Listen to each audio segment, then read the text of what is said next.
역사의 종언의 종언이다. 결국 마지막 대결은 사회주의와 자유주의의 대결이었고 결국 이게 자유주의의 승리로 끝났다. 세계의 흐름을 보면 그 말이 틀린 말은 맞았나? 자유주의의 시대가 됐구나 라는 거였는데 이번 트럼프 당선으로 인해서 자유주의가 승리했다라고 믿어졌던 그 역사의 종언이라고 말해졌던 그게 종언을 고한 것이 아니냐. 미국 외교의 거대한 환상 이게 뭐냐면 자유주의적 이념을 가지고서 가서 다 무슨 정권을 바꿔내고 체제를 바꾸고 이걸 다 확산해? 안 돼 그거. 30년간 우리가 너무나 당연하게 받아들여왔던 자유주의의 시대라는 것. 이 시대가 끝나가는 거 아니냐. 그러면 어떻게 되겠어요? 이제 고립주의로 돌아가는 거겠죠? 고무역으로 돌아가는 거겠죠. 아하.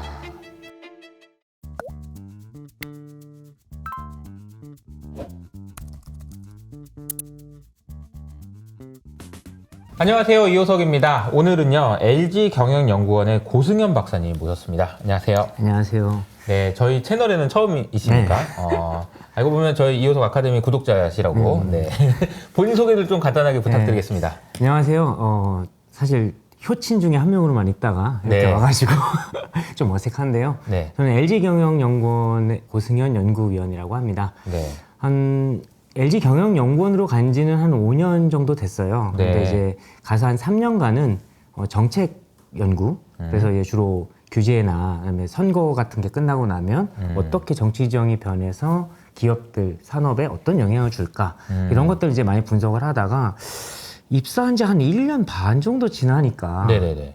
저한테 들어오는 그 업무가 연구 주제가 죄다 미중 갈등인 거예요. 아하. 근데 저는 사실 완전히 그쪽 전공자는 아닌데 아하. 그래서 저는 좀 정치 행태, 네네네. 이렇게 통계 데이터 분석하고 그 쪼개서 모델링하고 뭐 이런 거 하던 사람인데 근데 물론 모르진 않으니까 또 이제 경영연구원의 정치학 박사가 이렇게 많지는 않습니다. 거의 없습니다. 아하, 제가 거의 네네네. 최초였고 그래서 저한테 자꾸 일이 떨어져서 아하. 법학 박사 한 분과 함께 네네. 둘이 갈려 나가다가 네네네. 근데 이제 점점 이제 그런 분들이 많이 채용이 되고 하면서 아하. 이제 한 1년 전쯤에는 좀 더 큰 매크로한 트렌드 같은 걸 좀 공부하고 싶어서 어허. 트렌드 연구 부문으로 옮겨서 일을 하고 있는데 여전히 전공이 전공이고 제가 또 경영학 박사도 있거든요. 그래서 네네. 왔다 갔다 하면서 그쪽에 그 좀 지정학 연구하거나 이런 분들한테 뭐 어드바이스도 주고 또 제가 또 정보를 듣기도 하고 이코노미스트들한테 이야기를 듣기도 하고 또 트렌드는 트렌드대로 들여다보고 그런 일을 하고 살고 있습니다. 아, 그렇군요. 이게 말씀 듣다 보면은 이런 것 같아요. LG경영연구원에 정치학 박사가 왜 있냐? 그 얘기 나중에 말씀드릴게요. 옛날 같으면 좀 이상하다 이런 생각을 할 수 있는데 사실 그런 거죠. 지금 보면은 우리 투자를 하는 사람들도 제가 지난번에 말씀드렸지만 아니 경제만 봐가지고는 안 되는 것 같다는 느낌적인 느낌은 받고 있어요. 그래서 정치라는 것이 많이 영향을 주고 있다는 건 알고는 있는데 이거를 도대체 어떻게 해야 될지 모르겠다. 이거 어떻게 해야 될지 손도 못 쓰겠다. 이런 정도의 느낌이거든요. 그래서 오늘 이제 박사님을 모시고 이야기를 좀 해보려고 하는데 때마침 또 미국 대선이 지난주에 끝났습니다. 어떻게 보셨어요? 결과는? 뭐 사실 이제 저도 개인적으로 한번 이렇게 말씀 나눴을 때 뭐 끝까지 모르지만 선거라는 네. 게 그냥 항상 정치학자 특히 저같이 정치 행태를 전공한 사람은 항상 왜 투자자나 경제학자가 시장 앞에 겸손하듯이 네네. 선거 앞에 항상 겸손해야 되거든요. 선거 앞에 그렇죠. 네, 항상 겸손해야 되고 민심 앞에 겸손해야 되는데 어. 그러니까 트럼프가 우세일 것 같다. 그거는 이제 그건 맞는 것 같은데 그래도 표는 까봐야 한다. 그 나름의 이제 논거들을 말씀드렸는데 네. 뭐 어쨌든 그게 큰 이변은 없었고 역시 이변은 우세한 쪽, 없었다. 우세한 쪽으로 갔다 이렇게 보고 있습니다. 이변은 없었다. 근데 이제 사실 이번에 대선의 특징은 트럼프가 압승을 할 거라고는 생각 못했어요. 근데 이제 압승을 했다고 봐야 되겠죠? 못했죠. 네, 이게 압승을 압승 했다고 봐야 될 것 맞습니다. 같고요. 근데 그게 결과가 이어진 거는 결국은 미국의 국민들의 민심이 이쪽으로 많이 기울었다는 거잖아요. 그러니까 이번 대선 결과가 주는 시사점이 있다면 좀 정리 좀 해주시면 좋을 것 사실 같아요. 약간은 사전 질문지 비슷하게 받고 고민을 좀 해봤어요. 이걸 한마디로 정리하면 뭘까? 아하. 라고 했는데 이렇게 탁 떠오른 말은 역사의 종언의 종언이다. 역사의 종언의 안의 종언이다. 종언이다. 그러니까 이게 무슨 말이냐면 네네네. 이거는 아마 조금 나이가 있으신 분들, 효친 네. 분들 중에 기억을 하실 건데 프란시스 후쿠야마라는 정치 철학자가 있습니다. 네. 근데 이분이 80년대 후반에 논문을 내고 아마 90년대 초반 한 30몇 년 전에 역사의 종말 혹은 역사의 종언으로 번역되는 아하. 그런 책을 냈어요. 근데 굉장히 공전의 히트를 기록했는데 이게 뭐 사실 되게 어려운 책인데 네네. 근데 사실 간단하게 얘기하면 이거예요. 그러니까 인류의 역사는 인간의 역사는 인정 욕구를, 그러니까 인정을 받는 인정 투쟁의 역사인데 그게 결국 마지막 대결은 사회주의와 자유주의의 대결이었고 그래서 결국 이게 자유주의의 승리로 끝났다. 그러니까 역사는 이제 끝났다. 더 이상 인정 투쟁의 역사는 없다. 라고 단언하는 책이 이게 사실 많은 비판도 받았지만 네네네네. 그 이후 30년간의 세계의 흐름을 보면 그 말이 틀린 말은 맞았나? 아니었나? 자유주의의 시대가 됐구나 라는 거였는데 결국 이번 트럼프 당선으로 인해서 그 자유주의가 승리했다라고 믿어졌던 그 역사가 그 역사의 종언이라고 말해줬던 그게 종언을 고한 것이 아니냐. 그러면은 역사가 안 끝났다는 거네요. 그쵸. 종언의 종언이니까 그렇죠. 종언이 안 끝났네 역사가. 그러니까 그러니까 역사의 인정 종언이라고 욕구는 말했던 안 게 끝났네. 네, 안 끝났고 근데 이게 어디로 갈지는 그러니까 역사의 종언을 말할 때쯤에는 명백하게 딱 보이는 길이 있었어요. 네, 자유주의라는. 근데 지금은 이게 어디로 가는 거지라는 혼란은 있죠. 그래서 그러니까 다음은 뭐다라고 말을 못 하는 거예요. 그냥 역사의 종언의 종언일 뿐이다. 까지밖에 얘기를 못 하는 거죠.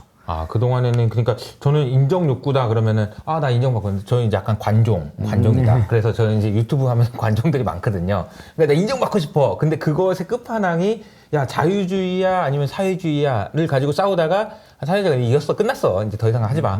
근데 그게 아니라는 얘기인 거네요. 그러니까 이제 우리 모두가 그렇게 믿었죠. 네, 그렇죠. 이긴 줄 알았지. 처음에는 그래 그냥 자유주의 근데 다른 것도 있겠지. 사회주의가 진짜 끝나 뭐 이게 논쟁이 있었어요.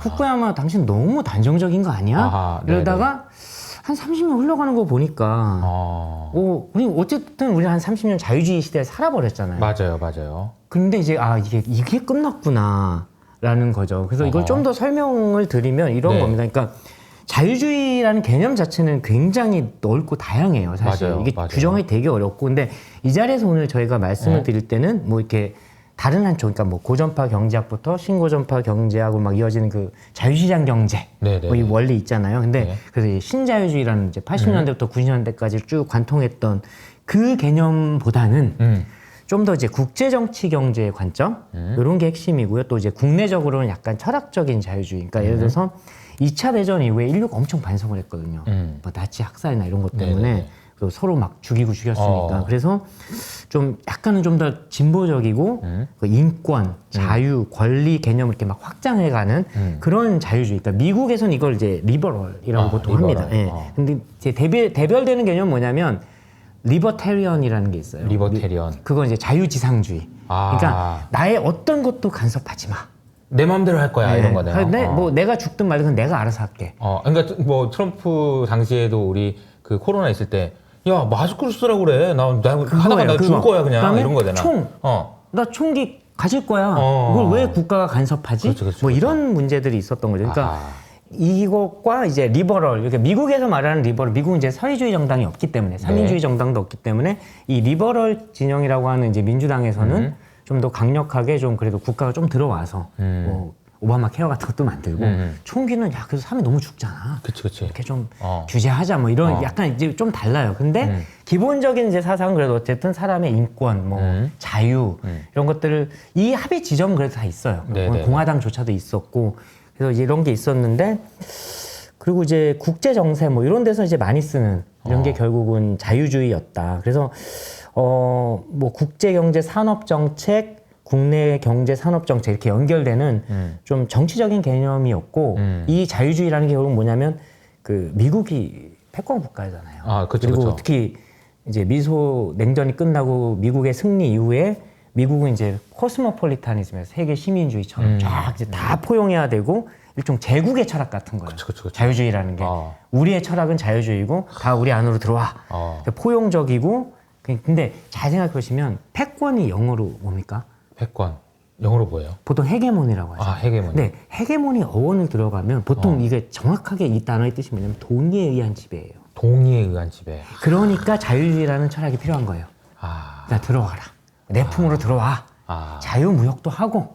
너 독재해 그러지 마. 이거 안 좋은 거야 인권에. 그런 식의 이제 동의에 의한 지배를 구축해가는 지난 30년이 있었고. 그럼 뭐 약간 그런 거네요. 난 복종이 좋아요 이런 거네. 난 동의합니다. 나는 복종하고 싶어요. 어쨌든 지배해 주세요. 자발적으로. 그죠. 그러니까 들어오게 만드는 거죠. 근데 그렇게 하기 위해서 미국은 너에게 자유를 주노라. 대신에 내 아내로 들어와라. 우리 같이 시민하자. 뭐 이런 그런 그렇죠. 의미에 네. 다 품어줄게. 뭐 이런 건데. 근데 이게 문제가 없었던 게 아니에요. 아하. 그러니까 이게 무슨 말이냐면 미어샤이머 교수라고 혹시 뭐 이게 아마 미어샤이머. 예. 저희 예. 채널에도 한 번은 다룬 적이 있어요. 아, 네네. 그래도 굉장히 역시 지식 채널이군요. 네네. 그러니까 잘 기억은 안 납니다. 네. 근데 이제 미어샤이머 교수가 유명해진 거는 한 20 몇 년 전에. 네. 아니야, 이거는 무조건 미중 패권 경쟁으로 나중에 가. 다시. 라고 20년 전에 예언을 했기 때문에 그래서 이제 막 뜬 거거든요. 물론 그때는 비판을 많이 받았죠. 무슨 소리야, 지금 중국이 WTO를 가입하고 지금 이제 여기 세계가 들어왔는데. 하나가 되고 있는데 아하. 네, 아니 그럴 수가 없어. 아하. 국제 정치의 역학은 그런 게 아니야. 라는 분이었는데 이분이 쓴 그래서 가장 유명한 책은 뭐 강대국 국제 정치의 비극 이런 책인데 제가 요새 이제 그 예전에 한 몇 년 전에 리서치하면서 이제 다시 한번 읽어본 책 중에 미국 외교의 거대한 환상으로 번역된 책이 있어요. 그러니까 이게 말하자면 자유주의의 종언을 다시 예고하는 15년 전쯤에 이렇게 예고하는 건데 이게 뭐냐면 영어로 liberal illusion이라는 표현을 써요. 자유주의의 환상 착각이라는 거죠. 그러니까 이게 무슨 뜻이냐면 근데 이분은 클린턴 행정부 그리고 아들 부시 행정부 있잖아요. 그럼 이제 8년 16년이잖아요. 네네네. 이때 외교 정책을 다 까요. 왜 문제가 까냐면, 있다. 네, 왜 까냐면, 그러니까 보세요. 클린턴의 정책 중에 90년대 관통하는 클린턴의 외교 정책의 핵심이 뭐냐면 개입과 확산입니다. 인게이지먼트, 인라지먼트라고 하는 건데 그게 뭐냐면 적극적으로 무슨 코소보 이런 데 개입하고 그러니까 어디서 인권이 뭐 인종청소이라 들어가 왜 미국 군사력 우리가 세계 최고인데 들어가자 경찰이야 우리가 경찰이야 들어가 그다음에 민주주의 자유시장 경제 확산하자 야, 저 독재국가 저거 안 돼. 야, 가서 대신 이제 이 차이는 뭐냐면 클린턴 정부는 들어가서 뭔가 시장적인 걸 막 깔고 약간 이제 좀 유화적으로 이렇게 했다면 아들 부시는 약간 강압적으로 그러니까 레짐 체인지 뭐 이런 단어를 쓰거든요. 악의 축 딱 만들어 놓고 들어가가지고 그렇지. 이라크 밀고 들어가. 그래서 이제 막 정부 세워 친미적이고 자유주의적이고 이런 정부를 막 쓰는데 잘 안 됐죠. 그러면서 미어샤이머가 뭐라 했냐면 자유주의적 이념을 가지고서 가서 다 무슨 정권을 바꿔내고 체제를 바꾸고 이걸 다 확산해? 안 돼, 그거. 안 된다. 그거 쉽지 않은 일이야. 이렇게 왜 이렇게 물론 우리가 군사력이 센 거 알아. 자유주의 이념이 되게 스트롱한 거 알겠는데 그거 그렇게 쉽지 않은 일이고 그거 자유주의 환상일 수 있어. 라고 경고를 해왔던 건고 네. 이게 그리고 언제부터 이제 슬슬 깨지냐면 오바마 행정부터 슬슬 깨지는 거예요. 그러니까 이제 왜 깨지냐면 WTO로 중국을 초청했을 때 미국 자유주의 환상에 따른 이 예측은 뭐냐면 중국이 사실은 민주화가 될 거다라는 거였거든요. 왜 시장 경제로 들어와서 이 맛을 보면 그럼 이거 이렇게 좋은 건데 이렇게 좋은 거 그러면 이제 시장 경제에서 이런 자유를 느끼다 보면 정치적 자유는 이 생각이 들잖아요, 사람들이. 그러면 거기 인민들이 야 이건 아닌 것 같아, 공산당 독재 이건 아닌 막 이렇게 해가지고. 이걸 다 머릿속에 그런데 왜 안 되지? 그리고 중국은 오히려 더 권위주의적이 돼가고 국민들을 더 점점 더 통제해가면서 근데 오히려 그 막 국가주도적으로 해서 경제는 막 올라오고 경제는 좋아지고 그다음에 미국은 오히려 2008년 때 한번 위기를 망가지고 그때 막 중국은 신나서 중국몽 막 이런 얘기 하니까 이거 안 되겠는데? 라는 생각을 하는 거죠. 그리고 나서 이제 오바마부터 슬슬 뭔가 전환점이 나오는데 그게 이제 피벗 투 아시아. 그러니까 아시아로 돌아온다는 건 뭐냐면 중국을 견제하겠다는 뜻이거든요. 근데 그러면서 단어도 좀 바뀌어요. 아태 전략이라고 보통 그랬잖아요. 그걸 슬슬 인태 전략이란 말이 나오기 시작합니다. 인태 전략이 뭐예요? 인도 태평양. 이렇게 묶어야 중국을. 물론 이제 이게 오바마 때 노골화되진 않았어요. 오바마만 해도 그래도 아직 이렇게 중국에 대한 그렇게 견제를 막 심하게 할 생각은 아니었단 말이죠. 그리고 또 이제 오바마도 뭔가 이 자유무역으로만 막 돌아가는 세상이 이게 뭔가 문제가 있다는 걸 깨달았어요. 왜냐하면 러스트벨트 문제 안 거예요. 그러니까 오바마 때부터. 네, 알았죠. 그래서 이때 오바마가 리쇼링 정책을 하고 제조 부흥을 다시 이야기를 해요. 근데 리쇼링이라는 얘기가 처음 나온 게 그때였었던 거예요, 그죠? 맞아. 네, 그러니까 다시 좀 공장 들여오고 하는데 잘 안 되잖아요. 이미 이게 글로벌 공급망이 이렇게 쫙 짜여져 있는데 우리 제조업 아무나 하는 거 아닙니다. 네. 그거 쉽지 않거든요. 네. 그래서 사실 성과는 미미했지만 문제의식은 있었다라는 거고 뭐 그 정도를 보면서 이게 자유주의가 슬슬 근데 사실 저만 해도 네. 자유주의에 대한 믿음이 너무 확고했기 때문에 아하. 그러니까 뭔가 그런 움직임은 봤지만 그냥 일상적 견제, 중국이 너무 크니까 네네. 이 정도만 생각하다가 이 생각까지는 못했는데 이제 트럼프 1기가 아하. 충격을 좀 주는 거죠. 아하. 그래서 이제 이거 진짜 끝나가나? 자유주의가. 네. 자유주의가.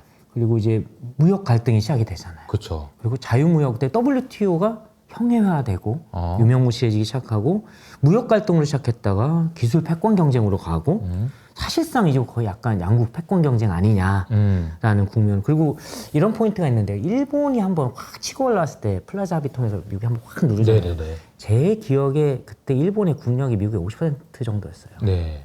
근데 중국이 지금 70%까지 올라왔거든요. 네. 네. 그래서 이게 쉽지가 않은 거고 아하. 뭐 그런 상황이고 어쨌든 좀 말이 길어졌는데 그러니까 역사의 종언의 종언이라는 것은 결국 30년간 우리가 너무나 당연하게 받아들여왔던 자유주의의 시대라는 것, 자유무역과 뭐 자유시장 경제의 확산, 민주주의의 확산 이렇게 그걸 이렇게 또 미국이라는 패권 국가가 쫙 밀고 나갔던 이 시대가 끝나가는 거 아니냐? 그러면 어떻게 되겠어요? 이제 고립주의로 돌아가는 거겠죠? 보호무역으로 돌아가는 거겠죠. 아하. 그리고 이거를 바이든이 약간 억지로 연장을 하려고는 했던 것 같아요. 그런데 그래서 내세운 캐치프레이즈가 딱 당선되자마자 한 게 America is back.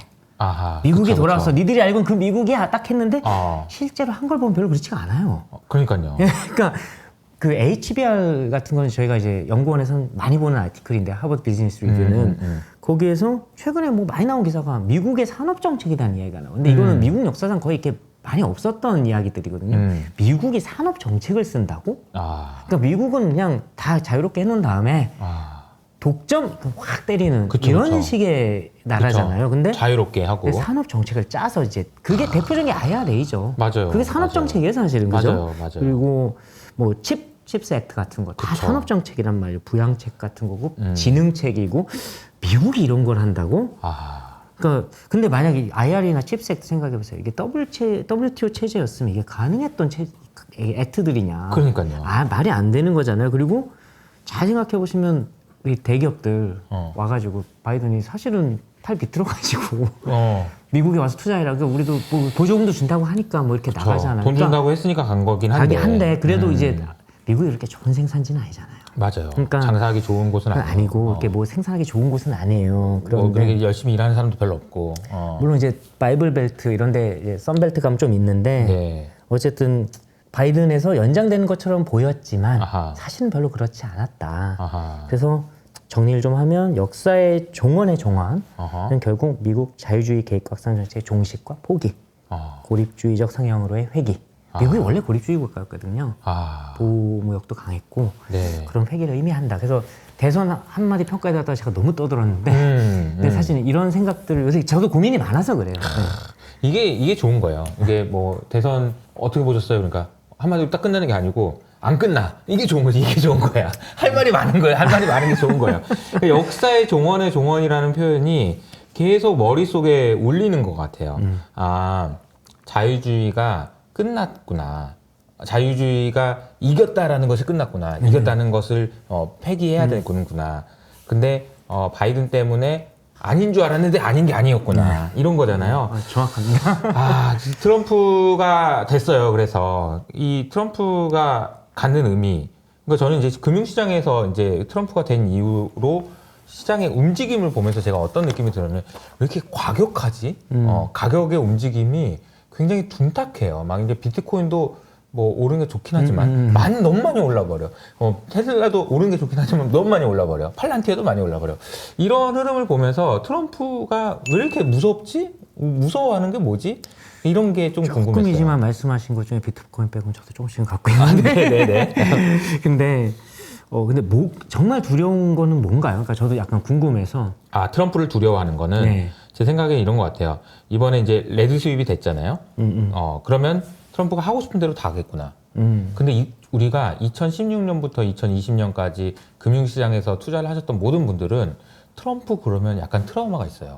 왜냐하면 이렇게 갈 줄 알았는데 그날 밤에 일어나 보면 트윗에다 뭐 하나 올려가지고 바뀌었어. 또 이렇게 가고 있는데 또 바뀌어.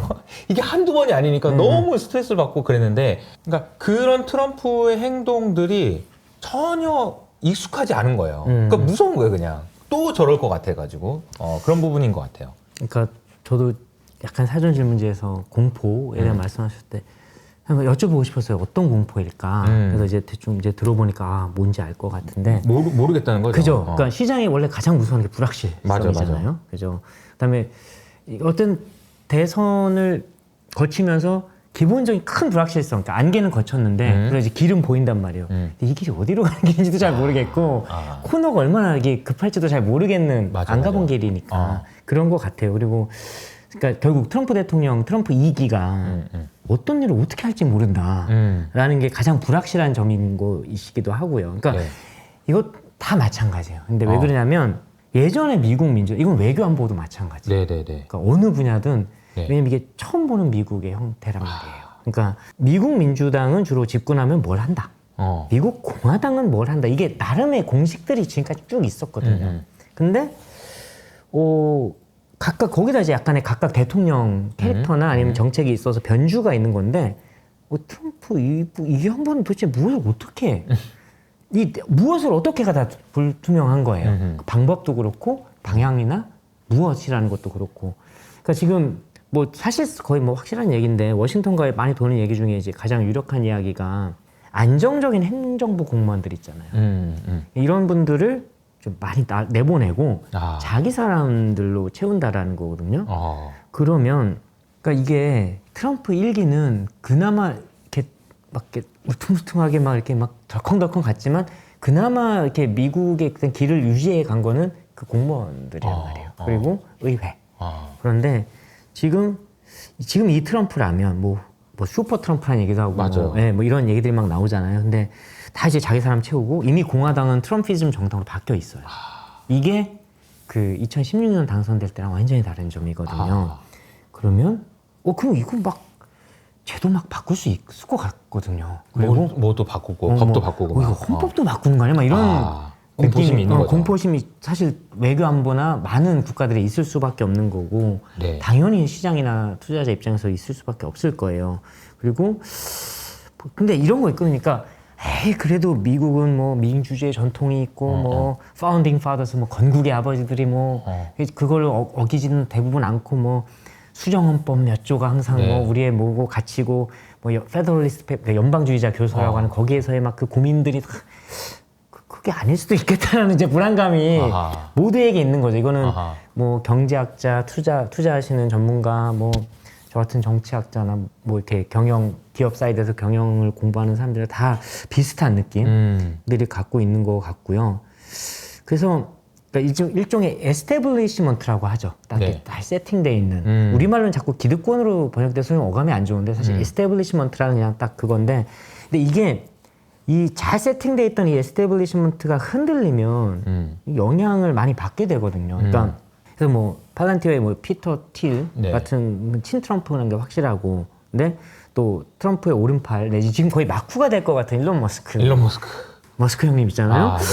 근데 이분들 보면 당장 자사 주가 뭐 현 주식 시장의 일시적 하락 등 이렇게 신경 쓸 사람들이 아니에요. 딱 보면. 왜냐면 이게 약간 오너십이 되게 강한 사람들이라서. 그러니까 그 미국은 시장이 안정되는 게 사실 주주자본주의 체제가 워낙 강해서 그래서 항상 주주들 신경 쓰다 보니까 물론 실리콘밸리는 투자받아 혁신을 하지만 그래도 많은 큰 기업들은 그래도 어떤 안정된 움직임 그 안에서의 뭐 혁신 개선들을 만들어가는데 이거 어떤 일이 벌어질지 이제 왜냐면 이런 성향의 사람들 옆에 또 기업가들조차 그러니까 그렇죠. 그리고 왜 또 이게 약간 정치적인 이슈를 집어넣으면 이런 거예요. 개의치 않고 판이 흔들려가지고 주가 좀 많이 떨어지잖아요. 만약 미국에서 떨어뜨려 놓고 집권을 시작하면 올리기 쉽잖아요. 그러면 트럼프는 딱 이제 바이든 정부가 망쳐놨던 시장을 주식시장을 그래서 떨어진 건데 내가 집권하면서부터 쫙 올라갔지 않냐라고 세일즈하기 좋고 근데 이제 그럴 수 있죠. 전문용어로 빅베스라고 하죠.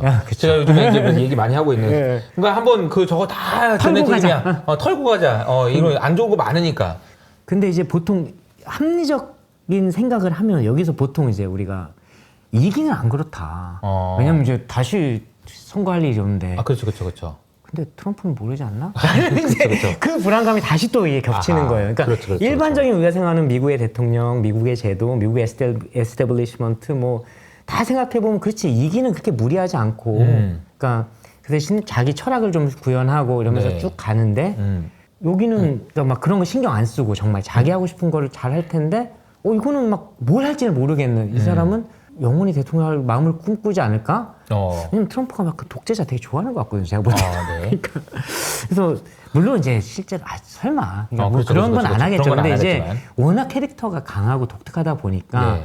합리적 선택으로 보면 굳이 내 업적에 막 신경 안 쓰고, 왜냐면 다음 재선이 없으니까 네. 내 하고 싶은 걸 많이 한다라든가, 아니면 트럼프가 명역이 강해서 업적을 만들고 싶다, 뭐 둘 중에 하나 정도일 것 같은데 어쨌든 이것도 이마저도 모르겠는 문제. 모르겠는 문제. 모르겠는 걸 뭘 모르는지도 모르겠고 막 이런 상황인 그러니까 거네요. 등골이 약간 서늘해지는 게 있어요. 결국 극도의 불확실성 문제 아닐까. 아하.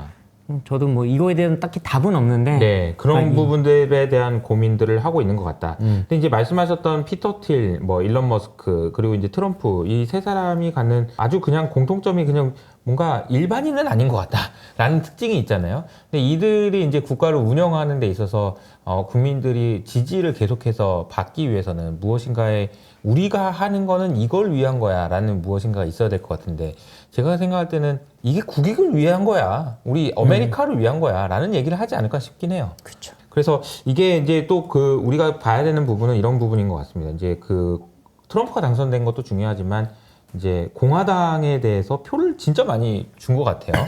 공화당의 레드 스윕이라고 이제 표현을 하는 것 같은데, 공화당은 미국의 공화당은 어떤 당이고 이제 이 당이 이제 앞으로 미국을 어떤 식으로 이끌어갈까, 이것도 중요한 질문 아닐까 싶어요. 일단 레드 스윕 말씀을 꺼내셨으니까 저도 이렇게까지 가나 싶긴 했는데, 근데 사실 누가 되든 공화당이 그 상원 하원을 가져갈 것 같다는 예측은 많이 있었거든요. 근데 이제 쫙 대통령까지 돼보니까 진짜 수입이 돼버렸으니까요. 그쵸. 근데 이제 약간의 선거 결과 분석이 좀 필요할 것 같아요. 네. 근데 이게 사실 뭐